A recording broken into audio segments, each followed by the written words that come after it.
28절에서 31절까지의 말씀입니다. 고린도전서 12장 28절에서 31절까지의 말씀, 저와 여러분들이 한 절씩 교독하시겠습니다. 하나님이 교회 중에 몇을 세우셨으니 첫째는 사도요, 둘째는 선지자요, 셋째는 교사요, 그 다음은 능력을 행하는 자요, 그 다음은 병 고치는 은사와 서로 돕는 것과 다스리는 것과 각종 방언을 말하는 것이라.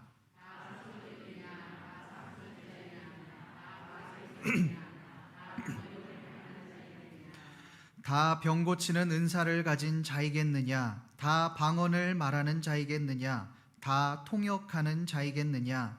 너희는 더욱 큰 은사를 사모하라. 내가 또한 가장 좋은 길을 너희에게 보리라. 아멘. 지난 말씀에서 이 바울은 고린도전서 12장 1절에서 신령한 것들에 대한 말로 시작을 해서 은사의 다양성과 통일성에 대해서 이야기했습니다. 여러분이 바울이 말하고자 하는 바가 무엇이었습니까? 은사는 다양하지만 하나라는 것입니다. 방언의 은사, 예언의 은사, 병 고치는 은사 등 수많은 은사들이 있지만 그 모든 은사들이 공동체의 유익을 위해서 하나가 되어야 한다라는 것입니다. 특별히 바울은 이러한 은사의 통일성과 이 다양성을 설명하기 위해 몸과 지체의 비유를 들어서 설명을 합니다.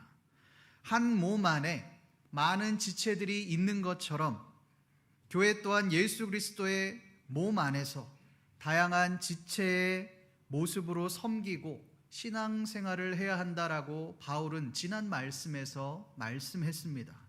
오늘 말씀 또한 이 맥락 속에서 우리가 보아야 합니다. 오늘 말씀은 이 지체의 비유와 연결되는 말씀입니다. 여러분이 오늘 말씀을 보니 이상한 점이 몇 가지 눈에 들어옵니다.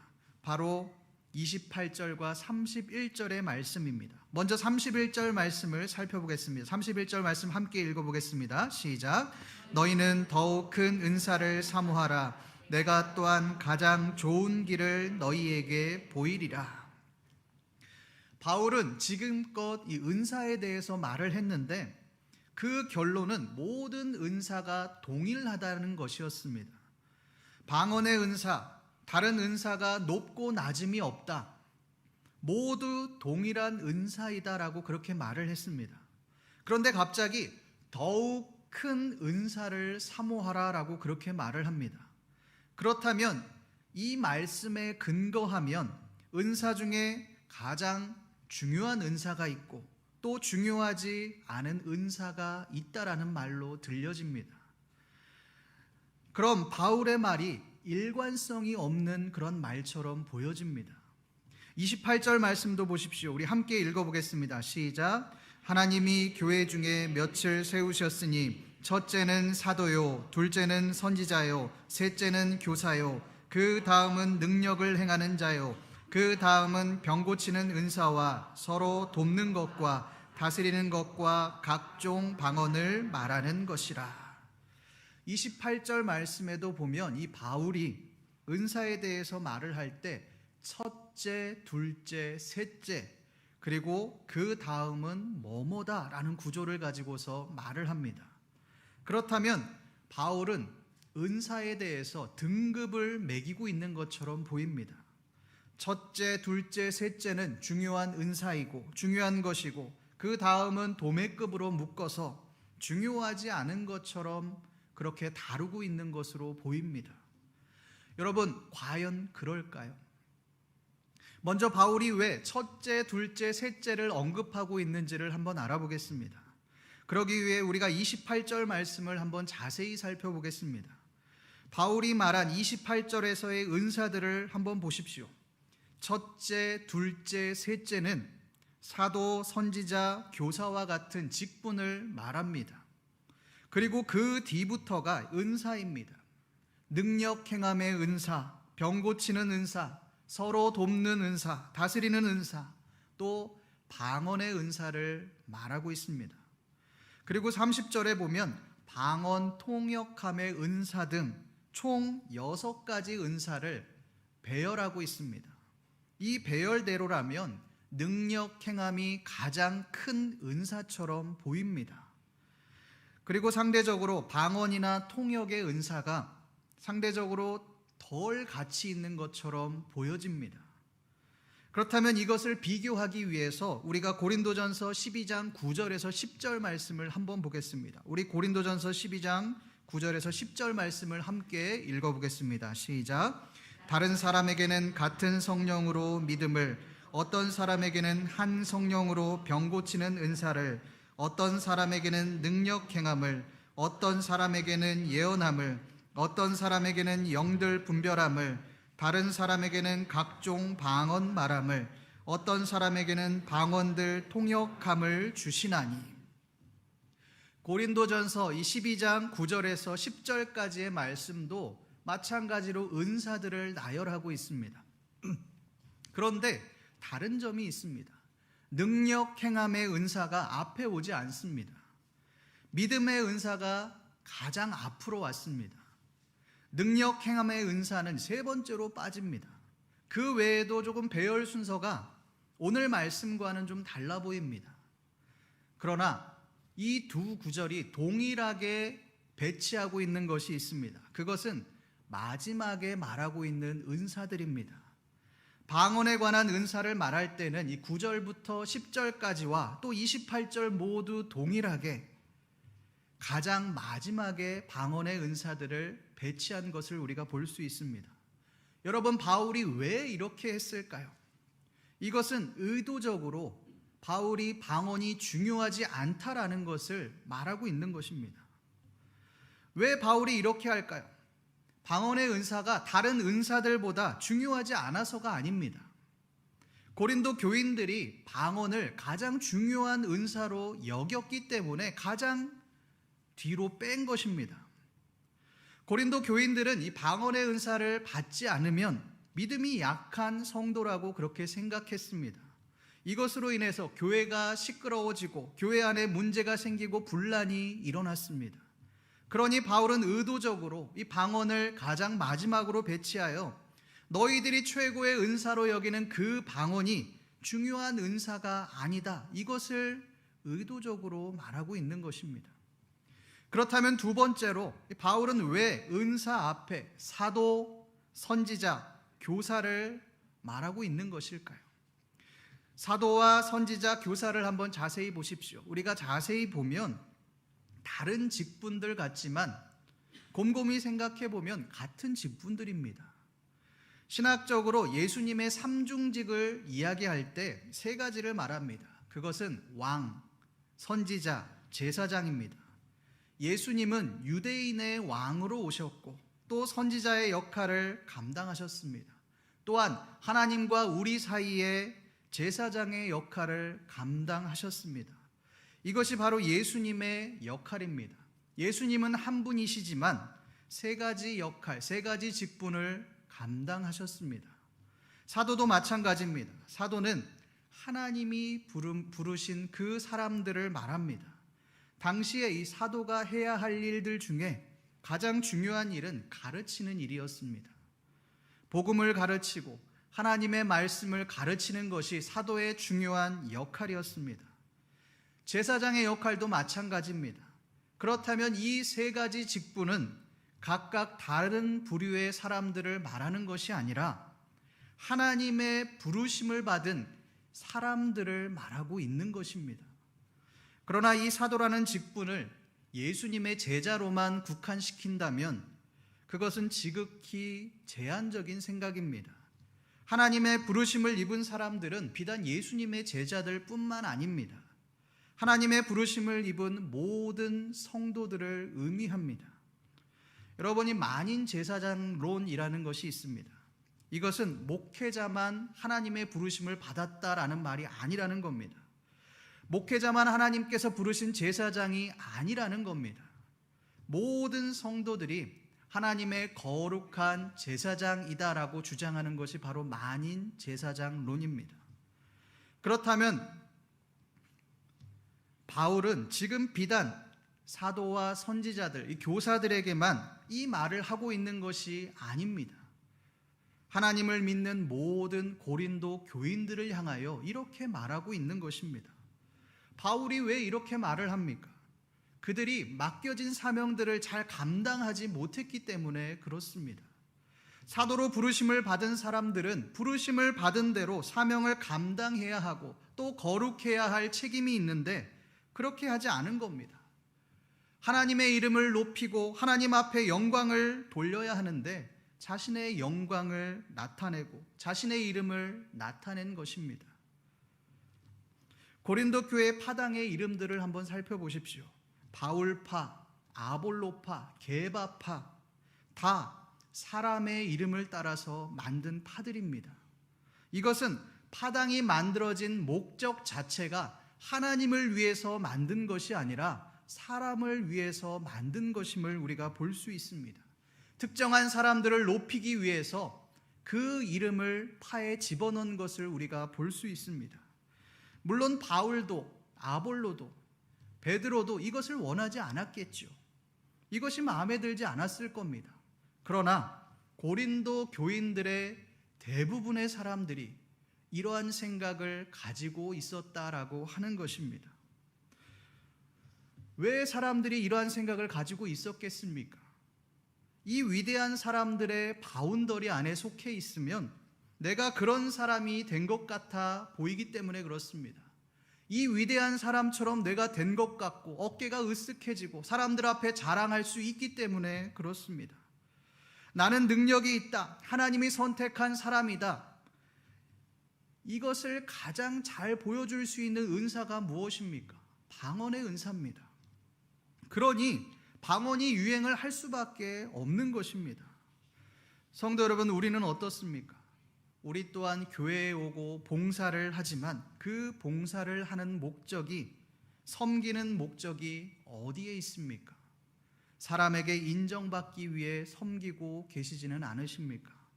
내가 하는 봉사를 사람들이 좀 알아줬으면 좋겠다, 이런 마음을 가지고 계시지는 않으십니까? 그렇다면 우리는 하나님 앞에 하나님께 영광을 돌리는 신앙생활이 아니라 나에게 영광을 돌리는 신앙생활을 하고 있는 것입니다. 성도 여러분, 그리스도인은 나를 나타내는 사람이 아닙니다. 내 안에서 역사하시는 그리스도, 하나님을 나타내는 사람이 바로 그리스도인, 크리스천입니다. 성도 여러분, 하나님만 나타내셨으면 좋겠습니다. 오직 내 안에, 우리 안에 계신 예수 그리스도만 증거하셨으면 좋겠습니다. 그러함으로 오직 하나님 앞에 영광을 돌리시는 저와 여러분들 되시기를 간절히 소망합니다. 이제 첫째, 둘째, 셋째의 의문이 풀렸습니다. 이제 남은 건 더 큰 은사에 관한 그러한 의문입니다.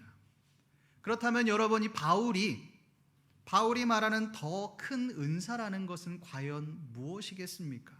우리 다 같이 31절 말씀을 한 번 더 읽어보겠습니다. 시작. 너희는 더욱 큰 은사를 사모하라. 내가 또한 가장 좋은 길을 너희에게 보이리라. 바울은 이미 고린도전서 12장 7절 말씀에서 은사의 목적이 공동체의 유익에 있다라고 그렇게 말씀했습니다. 은사는 공동체를 위해 존재한다라고 하는 것입니다. 그리고 31절 말씀에서 더 큰 은사에 대해서 말을 합니다. 그렇다면 이 바울이 말하는 더 큰 은사라는 것은 공동체에 유익을 주는 근본적인 목적이라고 할 수 있습니다. 예를 한번 들어보겠습니다. 고린도전서 14장 3절 말씀을 함께 읽어보겠습니다. 고린도전서 14장 3절 말씀입니다. 시작. 그러나 예언하는 자는 말하며 덕을 세우며 권면하며 위로하는 것이요. 예언의 은사를 주신 목적은 덕을 세우며 권면하며 위로하기 위함입니다. 그런데 예언이 만약 덕을 세우지 못한다면, 사람들을 위로하지 못하고 예언으로 인하여서 사람들에게 정죄하고 좌절하게 만든다면 그것은 예언이 목적대로 사용되지 못한 것입니다. 예언의 은사가 하나님이 주신 목적대로 사용되지 못한 겁니다. 그냥 무당집에 가서 점을 보는 것과 별반 다르지 않은 겁니다. 이러한 관점으로 더 큰 은사라고 하는 것은 단순한 은사가 아니라 은사를 주신 하나님의 목적대로 사용되는 것이라고 할 수 있습니다. 우리에게서 한번 예를 들어보겠습니다. 제가 이 강단에 서 있지만 목사가 만약 하나님의 말씀을 자신이 영광받기 위해서 그렇게 하나님의 말씀을 전한다면 그 사람은 말씀의 은사의 목적을 왜곡하고 있는 것입니다. 장로가 당회로부터 위임받은 그 권위를 가지고 그 권위를 자기를 위해서 사용한다면 그것은 직분의 목적을 왜곡하는 것입니다. 이것은 비단 리더들에게만, 지도자들에게만 해당되는 것이 아닙니다.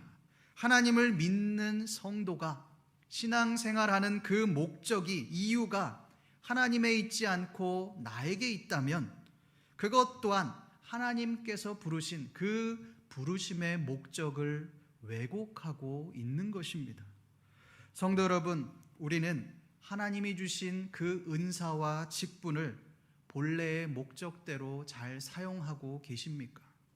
아니면 하나님의 이름을, 하나님께서 주신 그 권위를 가지고, 그 직분을 가지고, 은사를 가지고 하나님이 아니라 나를 위해서 사용하고 계십니까? 우리가 하나님이 주시는 그 은사를 가지고 공동체에 유익을 주고 또 공동체를 살리고 있다면 우리는 은사를 본래의 목적대로 잘 사용하고 있는 것입니다. 그러나 우리가 은사를 가지고 공동체를 쥐고 흔들고 공동체에 나의 영향력을 확장시키고 있다면 그 사람은 본래의 은사의 목적을 왜곡시키고 있는 것입니다. 이것은 우리가 속한 공동체를 생각해 보면 이해가 쉽습니다. 어떤 사람이 공동체에 들어가기만 하면 이 사람은 공동체가 살아나는 그런 사람들이 있습니다. 그 사람이 속한 공동체가 화목해지고 분위기가 좋아집니다. 행복해집니다. 이것이 은사를 목적대로 잘 사용하는 사람이라고 할 수 있습니다. 그런데 어떤 사람은 공동체에만 들어가면 문제를 일으킵니다. 공동체의 분위기가 흐트러집니다. 문제가 생깁니다. 그렇다면 이 사람은 아무리 많은 은사를 받았고 또 교회 안에서 엄청나게 쓰임을 받는다 할지라도 그 은사를 제대로 사용하고 있지 못한 겁니다. 성도 여러분, 우리가 이런 사람이 되지 않으셨으면 좋겠습니다. 우리가 가는 곳마다 공동체가 살아나고 그 공동체가 행복해지기를 간절히 소망합니다. 그것이 어떻게 가능합니까? 내가 아니라, 나를 위함이 아니라 공동체를 생각할 때, 공동체를 위해서 헌신할 때 그것이 가능합니다. 내가 받은 은사들을 공동체를 위해서 사용할 때 그것이 가능해지는 것입니다. 우리를 내려놓고 이 공동체를 위해서 헌신하심으로 우리를 통해 공동체가 살아나는 역사가 있기를 간절히 소망합니다. 이제 우리는 이 더욱 큰 은사가 공동체에 유익을 주는 목적이라는 것을 알게 되었습니다. 그렇다면 목적 말고 더욱더 명확하게 구체적으로 더욱 큰 은사라는 것이 과연 무엇이겠습니까? 그것은 이 오늘 말씀의 구조를 보면 우리가 알 수 있습니다. 오늘 말씀의 구조를 한번 보십시오. 31절에 보면 더욱 큰 은사를 사모하라라고 그렇게 말씀합니다. 그리고 그 뒤에 구절을 한번 보십시오. 그때 내가 또한 가장 좋은 길을 너희에게 보이겠다라고 그렇게 말씀합니다. 좋은 길이라는 말은 헬라어로 카스 휘페르볼렌이라는 말입니다. 뜻은 출중한, 탁월한이라는 뜻입니다. 우리가 더욱 큰 은사를 사모할 때 하나님께서는 우리에게 출중하고 탁월한 길을 보이시겠다라고 하는 겁니다. 여러분, 도대체 더욱 큰 은사, 가장 좋은 길, 출중하고 탁월한 길이라는 것이 과연 무엇이겠습니까? 그것은 바로 사랑입니다. 그 근거는 바로 오늘 말씀의 구조입니다.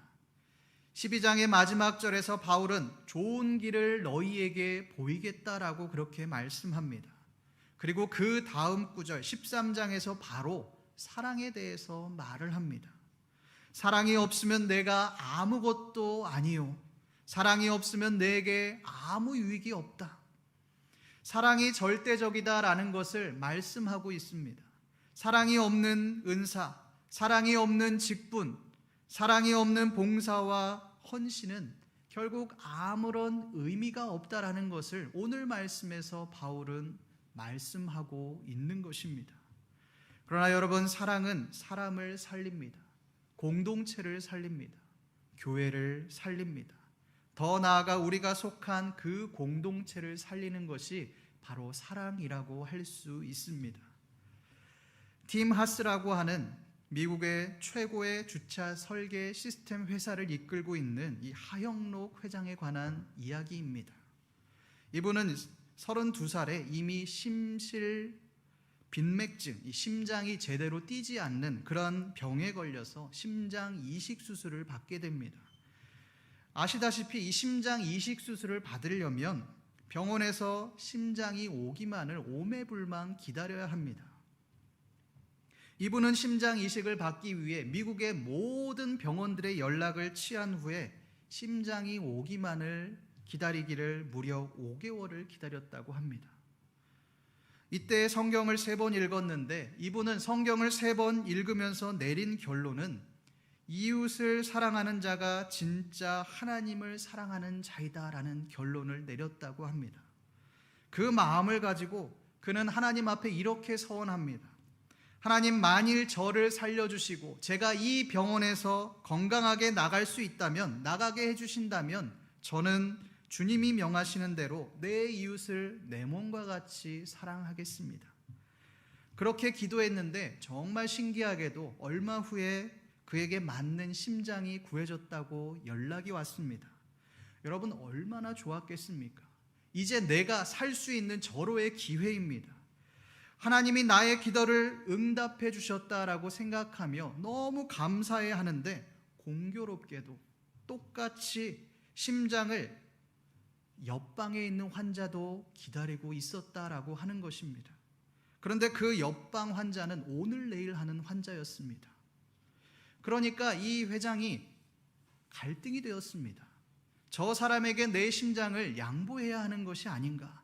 그런데 한편으로는 나도 부인이 있고 애가 둘인데 이 심장을 양보했다가 내 심장이 언제 올지도 모르는데 어떻게 하나, 당장 내가 죽겠다, 이런 마음으로 기도하는데 하나님이 이런 응답을 주셨다고 합니다. 죽어가는 저 여인에게 너의 심장이 필요하다.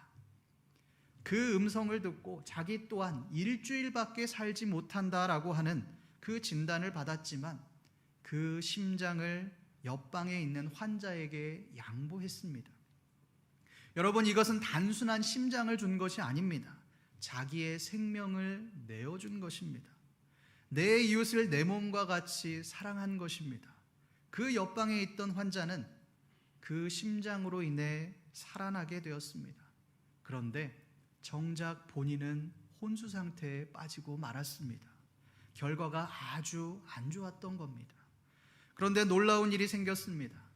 죽음을 눈앞에 둔 환자가 심장을 양보했다라고 하는 그 이야기가 퍼지면서 감동을 받은 직원도 의사도 심지어는 환자들까지도 선한 마음을 발휘하기 시작했습니다.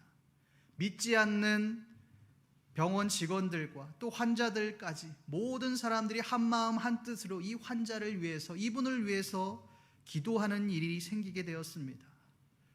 결국 수많은 사람들의 기도 덕분인지 한 달 후에 겨우 심장을 구해서 응급조치를 해서 이분이 극적으로 살아나게 되었습니다. 이 하 회장의 주치의는 과학과 의학만을 신봉하던 그런 사람이었는데 이 깨어난 하 회장에게 이렇게 말을 했다고 합니다. 내가 당신 때문에 평생 하지 않았던 일을 했다는 거 아십니까? 처음으로 내가 기도를 했습니다. 그것도 날마다 제발 이 남자를 살려주십시오라고 간절히 기도했습니다. 여러분, 이 하 회장의 사랑의 마음이 모든 병원 식구들을, 심지어는 환자들까지도 하나님 앞에 기도하도록 만들었습니다. 심지어는 믿지 않는 이들이 하나님 앞에 나올 수 있도록 그렇게 만들었습니다. 저 사람을 보니 하나님이 살아계심을 알겠다. 저 사람을 보니 예수님의 사랑이 무엇인지 알겠다. 그것을 많은 사람들이 깨닫게 되었습니다. 성도 여러분, 우리는 많은 은사들을 받았습니다. 어떤 분들은 섬김의 은사, 또 어떤 분들은 가르치는 은사, 또 어떤 분들은 물질의 은사, 다양한 은사들을 우리가 받았습니다. 그런데 중요한 것은 내가 어떤 은사를 받았느냐가 아닙니다. 그 은사를 목적에 맞게 사용하고 있느냐라고 하는 것입니다. 사랑이 없는 은사는 그 사람을 살리는 것이 아니라 죽이는 것이 되어집니다. 사랑이 없는 직분자들은 그 교회를 무너뜨립니다. 그러나 보잘것없어도 아주 사소한 것, 작은 것이라고 할지라도 사랑을 가지고, 사랑의 마음을 가지고 행하는 그 행동은 놀라운 기적을 만들어냅니다. 하나님의 역사를 나타내게 됩니다. 오늘 말씀을 정리하겠습니다. 오늘 말씀은 이 바울이 은사의 등급을 매긴 것처럼 그렇게 보여집니다. 그러나 그렇지 않습니다. 사도나 선지자나 교사나 다 우리 모두를 의미합니다. 우리 모두가 맡겨주신 직분을 목적에 맞게 감당해야 한다고 바울은 말씀합니다. 사명감을 가지고 좌로나 우로나 치우치지 말고 오직 하나님의 영광만을 나타내야 하는 것입니다. 여러분이 목적에 맞게 감당한다고 하는 것이 무엇입니까? 바로 사랑입니다. 사랑하는 마음을 가지고 공동체를 섬겨야 하고 사랑의 마음을 가지고 교회를 세워 나가야 하는 것입니다. 성도 여러분, 우리가 추구해야 할 것은 은사의 행위가 아닙니다. 마음입니다. 우리의 마음입니다. 사랑의 마음을 가지고 섬기셨으면 좋겠습니다. 사랑의 마음을 가지고 그 사랑으로 공동체를 섬겨 나갑시다. 사랑으로 교회를 세워 나갑시다. 그때 하나님은 우리를 통해서 하나님의 영광을 나타내실 것입니다. 하나님의 역사하심을 나타내실 것입니다. 오늘 말씀에서 이 바울이 더욱 큰 은사를 사모하라라고 말씀한 것처럼 예수님의 사랑으로 사랑하며 우리 안에 계신 하나님의 영광을 많은 사람들에게 나타내시는 신림교회 모든 성도님들 되시기를 간절히 소망합니다.